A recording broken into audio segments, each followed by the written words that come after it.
Hello everyone, this is Weather. In this update, we're going to be tracking another big storm system as we head towards Thanksgiving that could impact your Thanksgiving weekend travel. So let's take a look at the overall setup this morning. We've been dealing with this lake effect snow event over the past couple of days, drawing all that colder air, and that wind direction was just perfect setup to bring some of those 6-foot snows into portions of the Great Lakes, but also brought a very chilly air mass down and across the lower 48. In fact, this morning across the nation, about 78% woke up with below freezing temperatures, but things are going to be slowly changing throughout the week as we're going to be watching this ridge of high pressure that's going to be kind of intensifying throughout the week. It's going to be subtle. It's going to be slowly migrating from west to east, but the temperature should start to rebound the further we get into your Thanksgiving plans. So let's take a look at some of these impressive snowfalls over the last 72 hours. So this has been really, I mean, we've had numerous reports of over 6 feet. So we had a separate storm system that came through Montana as well as into Wyoming, through the Rockies. I know Denver picked up another 2 to 6 inches of snow. We did see some snow in portions of Oklahoma and also some snow in Texas, but it wasn't enough to accumulate. But the main event was really along these Great Lakes with this perfect lake effect snow setup that luckily it is winding down, but not without dumping 77 inches in Orchard Park. That's over 6 feet. So you can actually see in Hamburg, we ended up with about 73 inches.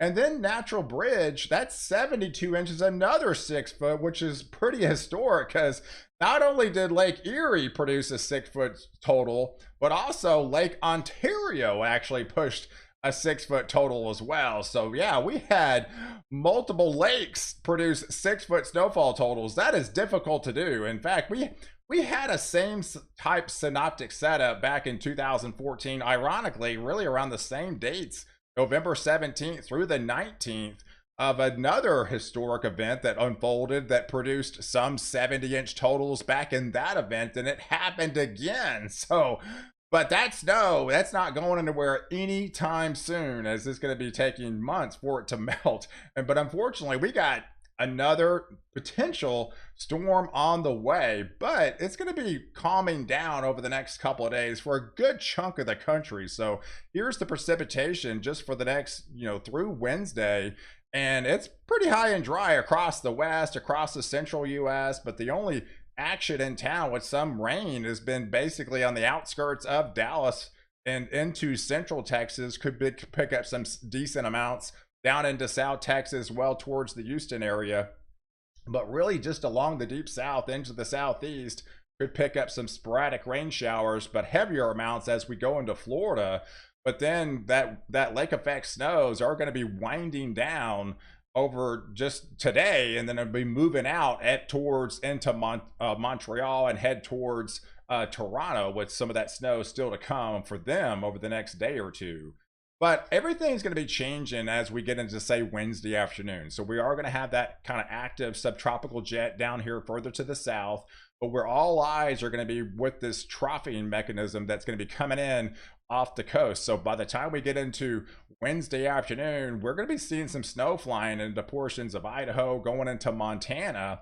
And this is going to be able to dig in the midsection of the country and portions of the southeast. And at the same time, this ridge of high pressure will again be migrating from the west to the east, and we'll be watching this track of this low pressure. So I think your Thanksgiving for the most part is pretty good, but the time frame I'm more concerned about is your Friday, your Saturday, and your Sunday time frame. So you might get to your destination, it's just getting back might be some difficulties in some areas. So we're going to be tracking this throughout the week, and it's all based on how this is going to be able to phase with this subtropical jet. So these waters are fairly warm still down here in the Gulf of Mexico, could be able to tap into more energy down further to the south. And then, but it's going to have a formidable low pressure setting up and originating off the coast of the Carolinas and Virginia by the time we get into, say, Friday afternoon. And these areas from the Climate Prediction Center is already kind of hinting at some below average temperatures in that Saturday, Sunday timeframe as that trough really starts to dig all the way down into the deep south, into the southeast, and coming up the coast, dragging in that colder air, and you have some of these below average anomalies start to show up again in a good chunk of the Northeast into New England. So hey, hit the like button. It definitely helps this channel and lets YouTube know that you value my content. So I appreciate it to all the subscribers out there, and you follow all my broadcasts throughout every single day. So here's the setup on the wind. So we are going to be watching these two systems come in from the Pacific Northwest. So I think the atmospheric river does come back into play sometime on Wednesday and Thursday, and that's actually going to bring some higher winds along with it. But where that low pressure center really sets up along the East Coast, we could be looking at some higher winds back into Florida, but especially along the East Coast. But so we'll be tracking this system all throughout the week. But let's highlight the European model. So as this digs down here into the southeast, that formula low goes from a 995 all the way down to a 975 millibar low pressure, dragging down that colder air. So this is a pretty decent setup for a fairly decent snow event in the interior regions of New England. So we'll be tracking this system as we move into your Thanksgiving weekend, but just because a lot of people are going to be traveling on the road. So here's the latest Canadian. So the Canadian's actually a little bit more bullish on this setup. So it all depends on the phasing of this system. And I think we'll know more certainty as we get into, say, your Wednesday timeframe, because that by then the system will be entering the lower 48, and it's going to be really tapping into a lot of the data and really having a more concrete of what's going to unfold over as we get into that Friday, Saturday, and Sunday timeframe. But right now, the Canadian models, it's probably the most bullish of all the models at the moment, setting up a 986 millibar low pressure and then really amplifying, intensifying to that 976, actually matching the Euro. So we've got kind of model congruency of this coming together. And so that's why we're highlighting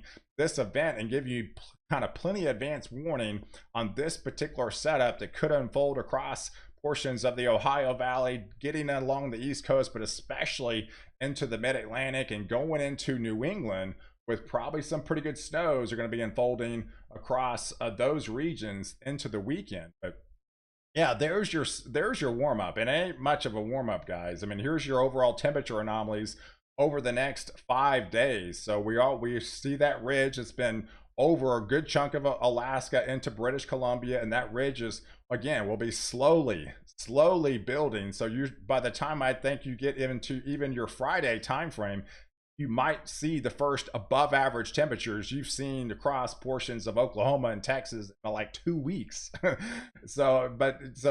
We do have a brief warm up, but there are signs that might not even last long at all either. So, but here's your precipitation now through Friday timeframe. Again, it's going to be fairly high and dry all the way through Friday.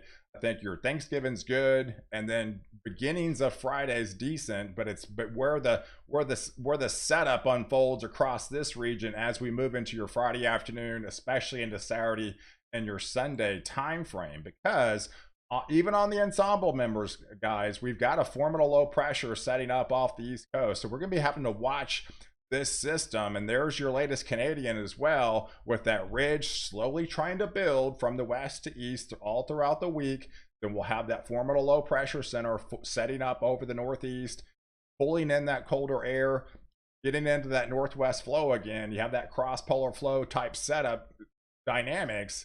And yes, we'll have to be watching the potential for some heavy snows in this region. So, but as we move through to the end of November, like I mentioned, I think the warm up comes back, but it doesn't actually stick around actually that long, because we are going to be seeing yet another system coming into the Pacific Northwest, bringing down some of those colder anomalies as we get into, say, that Monday the 28th time frame. And then as we close out November, we'll have another, not Arctic blast. This is not an Arctic blast, but again, a kind of reinforcing shot of some cooler conditions. So the warm up we are going to be experiencing and finally get to, say, even slightly above average probably is not going to last that long, as we have another cold front that's going to be entering from the northwest, diving down to the southeast. That's going to bring its own snow with it as well. So to close out November, we'll be watching yet another system that's going to be coming across. Won't be diving nearly as deep, but we should see more snow coming into the Rockies, back into portions of Kansas and Nebraska, and that's going to be another system that we'll be tracking towards the end of the month. But we'll also be tracking hurricanes. Hurricane season's not over. It's probably not going to be a hurricane, but there are a lot of indications that this could be another potential area of concern of tropical development once we get into that 6 to 10 day time frame. So we got a lot of vertical velocities down here that are pretty elevated. We've got some ensemble members, we've got EPS guidance. There's a lot of data starting to come together. This area down here into the Caribbean might get active as we head towards, say, the 28th, 29th time frame. Don't be surprised if we get maybe even a late season storm trying to originate down here into the Caribbean as we end November. So hey, I appreciate you guys watching. Do like this video, definitely leave your comments below. Don't forget to subscribe to my channel, catch the latest update. I protect you before and